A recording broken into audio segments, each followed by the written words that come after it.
चलिए आगे बढ़ते हैं। न्यूज ब्लास्ट की शुरुआत करते हैं। सबसे पहले खबर बंगाल के चुनाव को लेकर है। बंगाल में तेज होता दिख रहा त्रिकोणात्मक मुकाबला। जी हां, बंगाल चुनाव को लेकर त्रिकोणीय मुकाबला साफ तौर से किस तरीके से दिख रहा है वो आप समझिए। भाजपा ही नहीं, कांग्रेस लेफ्ट भी चाहती ममता को हराना। त्रिकोणात्मक मुकाबला बंगाल में तेज होता हुआ दिखाई दे रहा है और सिर्फ कहा जा रहा है भारतीय जनता पार्टी ही नहीं बल्कि कांग्रेस लेफ्ट भी चाहती है ममता को हराना।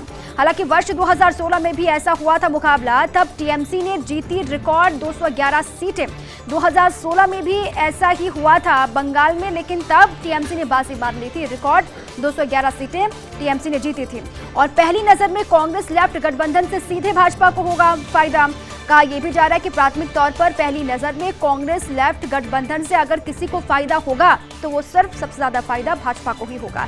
जानकार सूत्रों ने किया खुलासा। जानकार सूत्र ये बता रहे हैं, उन्होंने खुलासा किया है कि लेफ्ट के गढ़ में गुप्त रूप से दिया गया एक संदेश, तृणमूल को हराने के लिए करे काम, फिर चाहे भाजपा जीते या फिर किसी तरीके से टीएमसी हार जाए, ये कोशिश वहां पर की जा रही है। गुप्त रूप से संदेश भी दिया गया है। कहा जा रहा है कि तृणमूल को हराने के लिए काम करें, वो कांग्रेस हो या फिर लेफ्ट हो, क्योंकि अगर टीएमसी वहां पर हारती है तो कहीं ना कहीं फायदा बीजेपी को भी होगा। कांग्रेस लेफ्ट जो कोशिश लंबे वक्त से भी करते आ रहे हैं, 2016 में भी कोशिश हुई थी लेकिन ना कांग्रेस सफल हो पाई ना ही लेफ्ट को कामयाबी मिली। लेकिन अब कहा जा रहा है कि भाजपा जिस तरीके से वहां पर पुरजोर कोशिश कर रही है, पूरी रणनीति बनाई जा रही है टीएमसी को किस तरीके से सत्ता से बेदखल किया जाए और क्या कोशिश वहां पर सफल हो पाएगी भाजपा की, क्या वहां पर टीएमसी को सत्ता से बेदखल भाजपा कर पाएगी। इसको लेकर रणनीति लगातार एक के बाद एक दौरे भी हो रहे हैं बीजेपी के तमाम बड़े लीडर्स के। और इसीलिए भी कहा जा रहा है कि अगर वहां पर गठबंधन कांग्रेस और लेफ्ट का होता है तो पहली नजर में अगर किसी को इसका फायदा होगा तो भारतीय जनता पार्टी। और टीएमसी सत्ता से बाहर अगर हो जाती है, बीजेपी की वापसी हो जाती है, बीजेपी सत्ता में काबिज हो जाती है तो इससे कहीं ना कहीं फायदा कांग्रेस को भी और लेफ्ट को भी होगा, क्योंकि वहां पर आधार को तलाशने में लगातार कांग्रेस और लेफ्ट भी लंबे वक्त से सक्रिय हैं। लेकिन अब चूंकि चुनाव बहुत करीब है, ऐसे में भाजपा की जो रणनीति है वो किस हद तक सफल हो पाएगी या फिर किस हद तक भाजपा वहां पर कामयाब होगी, इस पर लगातार नजर रहेगी। कांग्रेस से भाजपा में आए नेताओं में होड़। जी हां, कांग्रेस से जो भारतीय जनता पार्टी का हिस्सा बने हैं उनमें होड़ है। उन नेताओं में किस बात की होड़ है वो खबर भी आप समझिए। भाजपा संघ के प्रति निष्ठा दिखाने की होड़ मची हुई है। कांग्रेस से जो लीडर्स भाजपा का हिस्सा बने उन नेताओं में ये होड़ है कि किस तरीके से भाजपा और संघ के प्रति उनकी निष्ठा दिखाई दे। ज्योतिरादित्य सिंधिया और भुवनेश्वर कलिता में दिखा क्रेज, वो सिंधिया साहब हो या फिर भुवनेश्वर कलिता हो, दोनों में ही क्रेज दिखा। क्रेज इस बात का कि किस तरीके से वो भाजपा के प्रति, संघ के प्रति अपनी निष्ठा जता पाए। मौका मिलते ही भाजपा संघ की विचारधारा के प्रति साबित कर रहे निष्ठा। जब भी कहीं पर मौका मिलता है भाजपा के लिए संघ की विचारधारा के प्रति साबित करते रहते हैं निष्ठा। हालांकि सिंधिया द्वारा तारीफ कर दिग्विजय सिंह ने चुटकी भी ली थी, ये भी आपको याद होगा। और साथ ही हेमंत बिस्वा शर्मा तो इन सभी से आगे निकल गए हैं, वो बेहद आगे भी दिखाई दे रहे हैं। खुद को कट्टर हिंदूवादी साबित करने के चक्कर में विवादित बयान हेमंत बिस्वा शर्मा ने दे दिया। उन्होंने खुद को कट्टर हिंदूवादी साबित करने के लिए क्या बयान दिया, जिसके बाद उनकी फजीयत हो रही है वो भी आपको बताते हैं। कहा कि भाजपा को असम में नहीं चाहिए मुस्लिम वोट बैंक। साफ तौर से खुद को कट्टर हिंदूवादी साबित करने के लिए वो विवादों में फंस गए हैं। उन्होंने कहा है कि भाजपा को असम में मुस्लिम वोट बैंक नहीं चाहिए।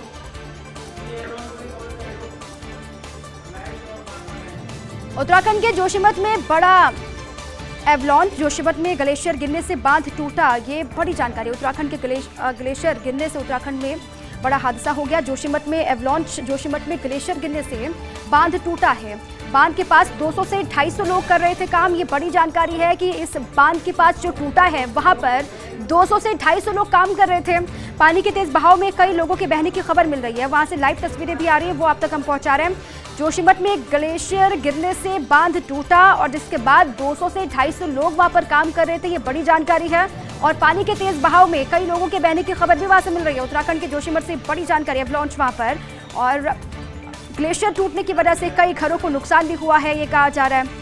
मौके पर रेस्क्यू के लिए टीमें, प्रशासन की कई टीमें मौके के लिए रवाना हुई हैं। ये बड़ी जानकारी है कि प्रशासन की कई टीमें मौके पर मौजूद और कई टीमें मौके पर पहुंच भी रही हैं। पानी के तेज बहाव में कई घरों को नुकसान, साथ में जो लोग वहां पर काम कर रहे थे, बांध के पास 200 से 250 लोगों के काम करने की खबर और तेज बहाव में कई लोगों के बहने की जानकारी भी वहां से मिल रही है।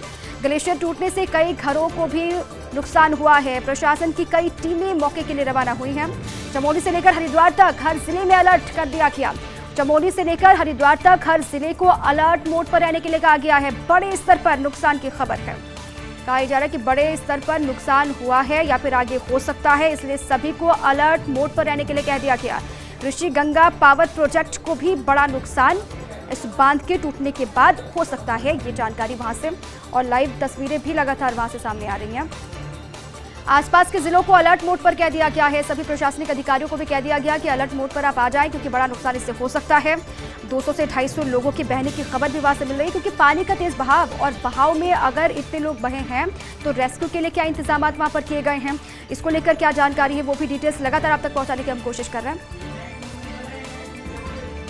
ये बड़ी जानकारी, जोशीमठ में ग्लेशियर गिरने से बांध टूटा और इस बांध के टूटने से जो हादसे की खबर है वो ये कि 200 से 250 लोग वहां पर काम कर रहे थे और लोगों के बहने की भी जानकारी वहां से। कई घर इसकी जद में आ सकते हैं, कई घरों को नुकसान हो सकता है, ये कहा जा रहा है। ये तस्वीर आपको देखनी चाहिए। बड़ी जानकारी इसको लेकर, बड़ा हादसा यहाँ पर, बड़ा नुकसान एक तरीके से कहिए, क्योंकि 200 से 250 लोग, अभी पुख्ता जानकारी वहां से जुटाने की कोशिश हम कर रहे हैं। कितने लोग वहां पर काम कर रहे थे बांध के पास और क्या सभी इस पानी के तेज बहाव में आगे बहे हैं या फिर वहां पर लोग जो मौजूद थे वो सुरक्षित हैं। ग्लेशियर टूटने से प्रशासनिक अधिकारियों को अलर्ट मोड पर। ये भयानक तस्वीरें हैं, डरावनी तस्वीरें हैं। उत्तराखंड के जोशीमठ में बड़ा एवलांच हुआ, ग्लेशियर गिरने से बांध टूटा है और जिसकी वजह से यह हादसा हुआ। आसपास के इलाके हरिद्वार हो, चमोली हो, सभी इलाकों में प्रशासनिक अधिकारियों से ये कह दिया गया अलर्ट पर रहें और जो गांव है इसके आसपास उनको भी प्राथमिक तौर पर खाली करवाना होगा। ये भी प्राथमिक तौर पर अधिकारी चाहेंगे कि आसपास के इलाकों को खाली कराया जाए, जो लोग वहां पर रहते हैं उनको सुरक्षित स्थान पर पहुंचाया जाए, क्योंकि बड़ा नुकसान यहाँ पर हो सकता है, ये कहा जा रहा है। उत्तराखंड के जोशीमठ से बड़ी जानकारी और ये तस्वीरें भी वहीं से सीधी। अब कितने लोग हैं जो इस बहाव में बहे हैं या फिर कितने लोग यहाँ पर काम कर रहे थे, इसको लेकर जानकारी जुटाने के लिए और जानकारी के लिए मेरे सहयोगी पवन लालचंद जुड़ चुके हैं उत्तराखंड से अधिक जानकारियों के साथ।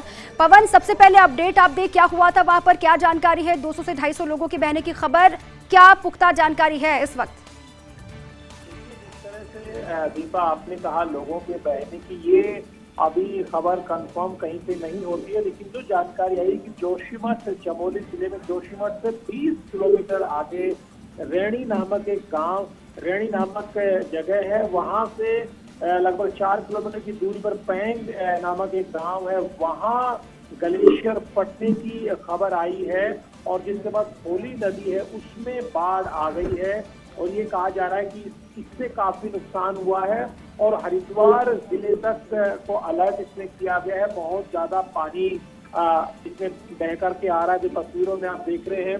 ग्लेशियर की वजह से जो बाढ़ जैसे जो हालात बने, उसकी वजह से जो ऋषि गंगा पावर प्रोजेक्ट है उसको बताया जा रहा है कि भारी क्षति हुई है और झूला पुल तक इसकी चपेट में आया है। इसके अलावा जो एनटीपीसी की जो निर्माणाधीन तपोवन विष्णुघाट जल विद्युत परियोजना का जो डैम था, उस वहां तक भी नुकसान की जानकारी बताई जा रही है।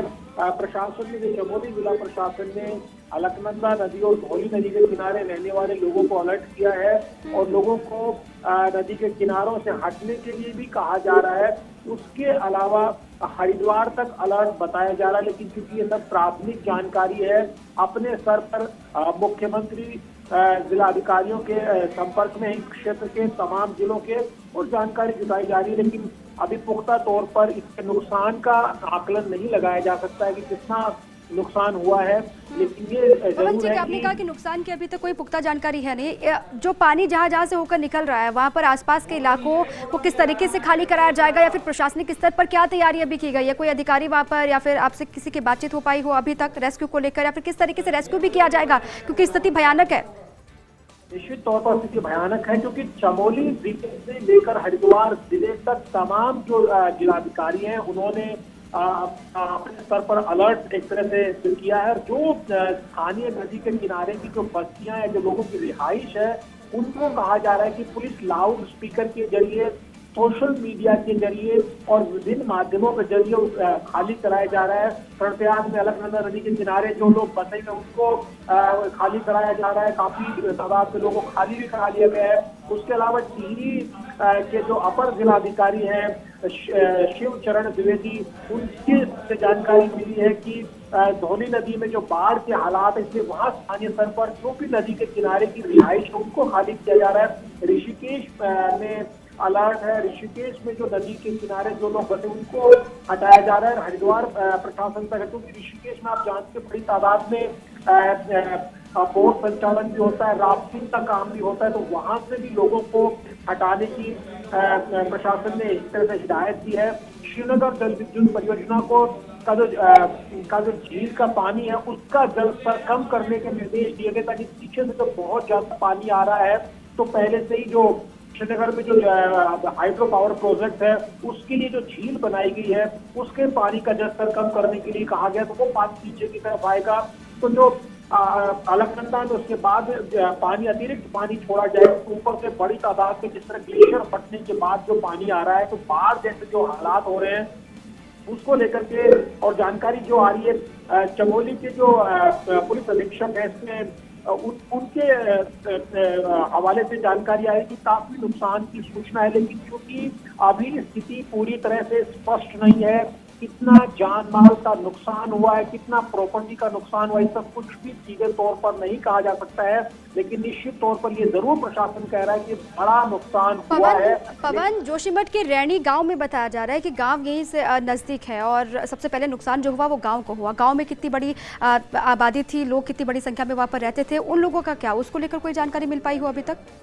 ये बहुत दूरस्थ क्षेत्र है और बहुत एग्जैक्टली वहाँ के लोगों की जान माल को लेकर के आंकड़ा नहीं है, लेकिन ये जरूर बताया जा रहा है कि ये जो ग्लेशियर फटा है उसके बाद से बांध क्षतिग्रस्त हुआ है। नदियों में कई नदियों में बाढ़ जैसे हालात है, तपोवन बैराज को बड़ा डैमेज हुआ है और श्रीनगर प्रशासन है उसने नदी के किनारे बसे लोगों को वहां से हटाया है। ऋषिकेश में लोगों को हटाया जा रहा है, हरिद्वार तक मैसेज दिया जा रहा है। मुख्यमंत्री अपने स्तर पर त्रिवेंद्र सिंह रावत हैं और सचिव जो डिजास्टर मैनेजमेंट है या डीएम चमोली है या डीएम पौड़ी है उन सबसे संपर्क में है और ये भी कहा जा सकता है कि थोड़े बहुत देर में आज मुख्यमंत्री इस क्षेत्र का जहां ये इतना बड़ी तबाही आई है वहां का एक तरह हवाई सर्वेक्षण भी कर सकते हैं और चमोली जिले के जो प्रशासन के दूसरे तमाम कार्यक्रम थे उनको रद्द किया गया है। मुख्यमंत्री ने ट्वीट करके जानकारी जरूर दी है। आज 11:30 बजे उनका जो ट्वीट आया उसमें मुख्यमंत्री ने कहा है कि चमोली जिले में एक आपदा का समाचार मिला है, जिला प्रशासन, पुलिस विभाग और आपदा प्रबंधन को इस आपदा से निपटने के आदेश दिए गए हैं। किसी प्रकार की अफवाहों पर ध्यान ना दे, सरकार जरूरी कदम बढ़ी है। बहुत महत्वपूर्ण होता है दीपा, ऐसे समय में अफवाहों पर हमें नहीं जाना चाहिए कि कितने लोगों को नुकसान, कितनी कैजुअलिटी। मुझे लगता है हमें थोड़ा इसके लिए इंतजार करना पड़ेगा प्रशासन की तरफ से आधिकारिक जानकारी क्या आती है, क्योंकि ऐसे मसले में कई तस्वीरों में साफ दिख रहा है कि किस तरह से पानी तबाही बन के नीचे की तरफ बह रहा है, लेकिन कितना जान माल का, प्रॉपर्टी का क्षतिग्रस्त हुई है उसका आकलन अभी सीधे तौर पर नहीं किया जा सकता, लेकिन निश्चित तौर पर हालात विकट हैं। हरिद्वार में अपने स्तर पर कुंभ की तैयारियां चल रही हैं। उसके बाद किस तरह से आज रविवार का दिन है और बड़ी तादाद में ऋषिकेश की तरफ भी बहुत दिल्ली एनसीआर से लोग आते हैं, वहाँ बोट संचालन होता है, राफ्टिंग होती है, तो अपने आप में पूरा चमोली जिले से लेकर हरिद्वार के बीच में जो 3-4 जिले आते हैं सभी जगह अलर्ट। क्योंकि प्राथमिक तौर पर ये प्राथमिकता वहाँ पर अधिकारियों की भी या प्रशासनिक स्तर पर भी हो जाती है कि जो इलाके जहाँ जहाँ से पानी आगे बहकर निकल रहा होगा वहाँ के आसपास के अगर गांव हैं तो उनको किस तरीके से खाली कराया जाए, उनको लेकर कोई जानकारी, क्योंकि प्राथमिक तौर पर तो यही होगी जिम्मेदारी कि सभी गाँव को खाली कराकर लोगों को सुरक्षित स्थान पर पहुँचा लिया जाए, क्योंकि बड़ा नुकसान ना हो उससे बचा जा सकता है। निश्चित तौर पर सरकार और प्रशासन अपने स्तर पर यही कोशिश कर रहा है कि किस तरह से जो नदी के आसपास के इलाके हैं जहां रिहाइश लोगों की है, जहां गांव है, उनको किस तरह से, ये इतना आसान भी नहीं रहने वाला होता है। पहाड़ में छोटे छोटी रिहाइश होती है, छोटे छोटी आबादी एक जगह रहती है और बहुत नीचे नदियों के किनारे भी रिहाइश देखने को मिलती है, तो निश्चित तौर पर ये बड़ी चुनौती रहने वाली है। मुझे लगता है कि आने वाले कुछ समय में इस चीज का असल आकलन हो पाएगा कि कितना इसका नुकसान हुआ है। तो प्रशासन ने अपने स्तर पर जो तैयारियां की हैं उनका पुख्ता तौर पर कितना फायदा सही समय पर लोगों को पहुंचा है। लेकिन निश्चित तौर पर एक बड़ी तबाही के अपने आप में संकेत जिस तरह से ग्लेशियर फटने के बाद जिस तरह से बाढ़ जैसे हालात बने उससे देखने को मिल रहा है। अब रेस्क्यू में किस तरीके से परेशानी पवन वहां पर भी आ सकती है, क्योंकि बाढ़ का इलाका और वहां पर गाँव की स्थिति क्या है वो सभी इससे वाकिफ भी हैं। किस तरीके से परेशानी वहां पर रेस्क्यू को लेकर भी अधिकारियों को आ सकती है? निश्चित तौर पर अधिकारियों के लिए काफी चुनौती रहने वाली, क्योंकि अक्सर इस चीज को लेकर के ये चिंता हमेशा बनी रहती कि उत्तराखंड अपने आप में एक तरह से प्राकृतिक आपदाओं की चुनौती से का सामना करने वाला राज्य। आप जानते हैं जून 2013 में जिस तरह से चोराबाड़ी का जो ग्लेशियर से जो फटने से पानी नीचे आया था, केदारनाथ में किस तरह की तबाही हुई थी, उसके निशान आज तक भी रहे कि प्रधानमंत्री नरेंद्र मोदी ने केदारनाथ के पुनर्निर्माण को लेकर के लगातार एक फोकस किया हुआ है और फिर से पूरे केदारनाथ को बचाने की कवायद चल रही। लेकिन बड़ी जान माल की नुकसान उस वक्त हुई थी। उस वक्त भी सवाल उठा था कि क्या प्रशासन का जो अपने स्तर पर जो डिजास्टर मैनेजमेंट को लेकर के जो तैयारियां हैं वो कितने पुख्ता तौर पे हैं। और निश्चित तौर पर आप ये देखने में कुछ ही घंटों में तय होगा कि प्रशासन ने किस तरह से कितना जल्दी लोगों को वहां से इवैक्यूएट किया है और कितने कैजुअलिटीज कितना डैमेज हुआ है। तो निश्चित तौर पर इस वक्त चाहे चमोली जिला हो, चाहे टिहरी जिला हो, चाहे हरिद्वार जिला प्रशासन हो, तो बीच के जो इंपोर्टेंट पॉइंट है, चाहे श्रीनगर हो, चाहे ऋषिकेश हो, चाहे हरिद्वार हो, इन क्षेत्रों में किस तरह से जो नदियों के किनारे जो लोग बसे हुए थे उनको कितना जल्दी इवैक्यूएट किया गया है, इसकी क्योंकि ये प्राथमिक जानकारी आई है। अभी जब धीरे धीरे छनकर के और जानकारी आएगी तो पता चलेगा प्रशासन किस तरह से मुस्तैदी से लोगों को और जान माल के नुकसान को लेकर के कितना काम कर पाया। लेकिन निश्चित तौर पर एक तरह से बड़ी चुनौती उत्तराखंड सरकार के सामने इस वक्त खड़ी हो गई। कोरोना का पीरियड चल रहा है, हरिद्वार में कोविड की तैयारियां चल रही हैं और इस बीच उत्तराखंड के सीएम त्रिवेंद्र सिंह रावत ने भी ट्वीट किया है इस हादसे के तुरंत बाद से ही। आप रहिए हमारे साथ। चमोली जिले से एक आपदा का समाचार मिला। जिला प्रशासन, पुलिस विभाग, आपदा प्रबंधन को इस आपदा से निपटने के आदेश दे दिए गए हैं। सीएम त्रिवेंद्र सिंह रावत का ट्वीट है, किसी भी प्रकार की अफवाहों पर ध्यान ना दें, अफवाहों से बचें। सरकार सभी जरूरी कदम उठा रही है, अधिकारियों को निर्देशित कर दिया गया है, सभी रेस्क्यू टीमों को रवाना कर दिया गया। ये उत्तराखंड के सीएम त्रिवेंद्र सिंह रावत का ट्वीट। जैसे ही इस आपदा की खबर मिली वैसे ही उन्होंने कहा कि एक आपदा की खबर मिली है, जिला प्रशासन, पुलिस विभाग, आपदा प्रबंधन को इस आपदा से निपटने के आदेश दे दिए गए और किसी भी प्रकार की अफवाहों पर ध्यान ना दें। आसपास के लोग, जिले के लोग, सरकार सभी जरूरी कदम उठा रही है। जान माल का नुकसान कम से कम हो, ये सरकार की कोशिश होगी। जो रेस्क्यू टीमें हैं वो मौके के लिए रवाना हो चुकी हैं। ग्लेशियर टूटने से बड़ी जानकारी, बड़ी तबाही किस तरीके से वहां पर हुई है, ये तस्वीरों के जरिए भी आप समझिए। आसपास के कई गांव जिनको खाली करा लिया गया, कई जिलों को अलर्ट मोड पर कर दिया गया है।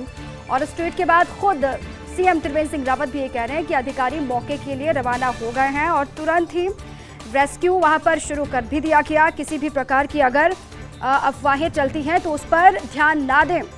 सरकार सभी कदम वहां पर जरूरी जो भी हैं उठा रही है। जोशीमठ से बड़ी जानकारी, बड़ी तबाही वहां पर किस तरीके से जिले के रैनी गांव के पास ग्लेशियर टूटा और वहीं पर से तस्वीरें आपके सामने हैं। ये अभी ताज़ा तस्वीर है और किस तरीके से तबाही का मंजर आपके सामने वो आप देखिए। कई गांव जो आसपास, क्योंकि ऐसी तबाही की आशंका नहीं थी, इस तरीके से अचानक आपदा वहां पर आ जाएगी किसी ने सोचा नहीं था और तैयारी ना ही प्रशासनिक स्तर पर भी इस आपदा से निपटने की थी। इसलिए भी बहुत बड़ी चुनौती हो जाती है आपदा से निपटने के लिए। क्या अधिकारी वहां पर अभी कर रहे हैं या फिर रेस्क्यू टीमें मौके पर पहुंची भी हैं या फिर नहीं पहुंची हैं। जो बांध के पास मजदूर काम कर रहे थे उनको लेकर जानकारी पहले ये मिली कि 200 से 250 मजदूर पानी में बह गए हैं। उनको लेकर क्या जानकारी है, अभी तक कोई डेटा, कोई आंकड़ा अधिकारियों की तरफ से जारी नहीं किया गया। प्राथमिक तौर पर यही कहा गया कि अफवाहें जो भी चल रही हैं उस पर ध्यान ना दें। रेस्क्यू टीमें पहुंच रही हैं मौके पर और साथ ही अलर्ट रहने के लिए सभी आसपास के गांव वालों से भी, क्योंकि वहां पर पहुंचने की कोशिश प्रशासनिक अधिकारी लगातार कर रहे हैं। कोई भी भ्रम ना फैले या फिर कोई पैनिक स्थिति ना हो, इसको लेकर भी अधिकारी अपने स्तर पर लगातार काम कर रहे हैं। और पवन लगातार उत्तराखंड से हर जानकारी पहुंचा रहे हैं चमोली से।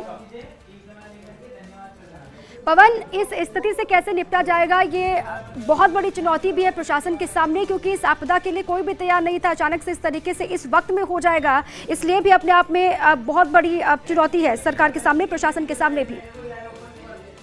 बिल्कुल देखिए, वैसे तो प्राकृतिक जब आपदा होती है तो उसको लेकर के हमारी तैयारियां किस तरह की रहती, क्योंकि ये प्राकृतिक आपदा भूकंप कब आएगा, बाढ़ कब आ सकती है, ग्लेशियर कब फट सकता है, इसको लेकर के बहुत आप प्रिडिक्ट नहीं कर सकते हैं। लेकिन निश्चित तौर पर आपका जो डिजास्टर मैनेजमेंट का अमला कितना है, आपकी ऐसे मौके से निपटने की तैयारियां कैसी रहती हैं, ये मायने रखती है। निश्चित तौर पर जैसा आपने कहा है, बिल्कुल राज्य सरकार के सामने चुनौती, क्योंकि नई चुनौती के सामने आ खड़ी हुई, कोरोना को लेकर के जिस तरह से लड़ाई अपने स्तर पर चल रही है, हरिद्वार में कुंभ की तैयारियों को लेकर के लड़ाई वहां पे लड़ी जा रही है कि किस तरह कुंभ को करवाया जाएगा, व्यापक स्तर पे करवाया जाएगा, सीमित रूप में करवाया जाएगा।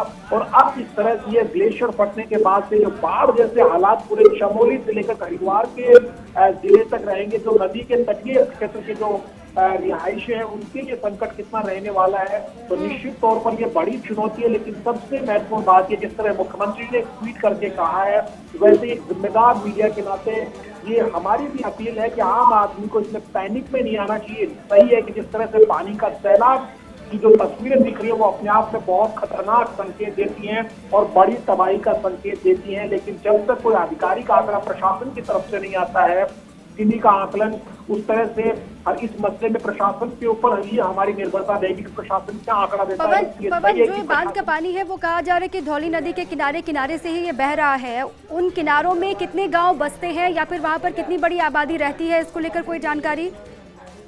देखिए, धौली नदी में पूरे बाढ़ के हालात हैं इस ग्लेशियर के फटने के बाद से, और आसपास के क्षेत्रों में लाउड स्पीकरों के माध्यम से प्रशासन लोगों को पहाड़ नीचे के निचाई वाले इलाकों से ऊपर आने की इस तरह से लाउड स्पीकर के जरिए अपील कर रहा है, निर्देश कर रहा है। लेकिन जैसा मैंने बताया कि उत्तराखंड में बहुत क्षेत्रीय आबादी की तरह से लोग बसे हुए रहते हैं। प्लेन के जो राज्य होते हैं, चाहे वो राजस्थान हो, चाहे हरियाणा हो, इस तरह से बड़ी आबादी एक जगह नहीं रहती, लेकिन टुकड़े टुकड़ों में लोग बसे होते हैं और बहुत नीचे इंटीरियर में गांव होते हैं। तो कितनी कैजुअलिटी, कितना नुकसान, कितने लोगों को इवैक्यूएट सरकार ने किया, प्रशासन ने किया है, इसकी ठीक ठीक जानकारी थोड़े समय बाद आने लगेगी, जब प्रशासन की तरफ से रिपोर्ट आएगी कितने लोगों को कितने गांवों से बचा लिया गया है, कितने लोग अभी चुनौती का सामना कर रहे हैं जो पानी का जो सैलाब आया है।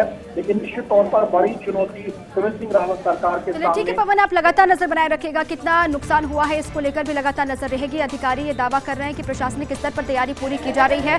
रेस्क्यू के लिए टीमें पहुंची, खुद त्रिवेंद्र सिंह रावत ने भी ट्वीट किया, उन्होंने कहा कि रेस्क्यू के लिए टीमें मौके पर मौजूद है, किसी को पैनिक होने की स्थिति नहीं है, हर स्थिति से निपटने के लिए सरकार तैयार है। बहुत बहुत शुक्रिया आपका पवन तमाम जानकारियों के लिए। आगे बढ़ते हैं, एआईसीसी सदस्य वैभव गहलोत जोधपुर में है, वहां से सीधी तस्वीरें आ रही हैं, वो आपको दिखाते हैं। किसान आंदोलन के समर्थन में आयोजित कार्यक्रम में शिरकत कर रहे हैं वैभव गहलोत। एआईसीसी सदस्य वैभव गहलोत की तस्वीरें, जोधपुर दौरे पर वो हैं। किसान आंदोलन के समर्थन में कार्यक्रम वहां पर रखा गया, उसी कार्यक्रम का हिस्सा वैभव गहलोत बने हुए हैं। वार्ड 52 में आयोजित सांकेतिक भूख हड़ताल में शरीक हुए वैभव गहलोत और वहीं से तस्वीरें आपके सामने हैं। वार्ड 52 में सांकेतिक भूख हड़ताल, पहले से खबर थी कि इस भूख हड़ताल का हिस्सा बनेंगे वैभव गहलोत, वहां पर जाएंगे। किसानों का जिस तरीके से आंदोलन चल रहा है उसको साफ तौर से पहले से ही विपक्षी दलों का समर्थन मिला हुआ है। केंद्र के खिलाफ आंदोलित किसान, आज जो चीजें बनी है वो सब कांग्रेस के राज में बनी है। मैं आपको याद दिलाना चाहता हूँ कि 562 रियासतें हिंदुस्तान आजाद हुआ जब हुई हमें मिली थी, कांग्रेस ने 562 रियासतों को एक किया। उस समय किसान की हालत बहुत खराब थी, जागीरदारी प्रथा थी,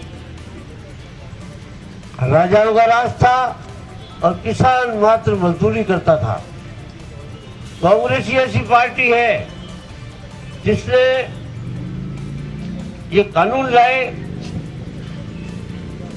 कि जो जमीन जोते उसकी मालिक उसी को बनाया, जिसने जमीन जो किसान में खेती करता उसको मालिक बनाया और इसीलिए लाया।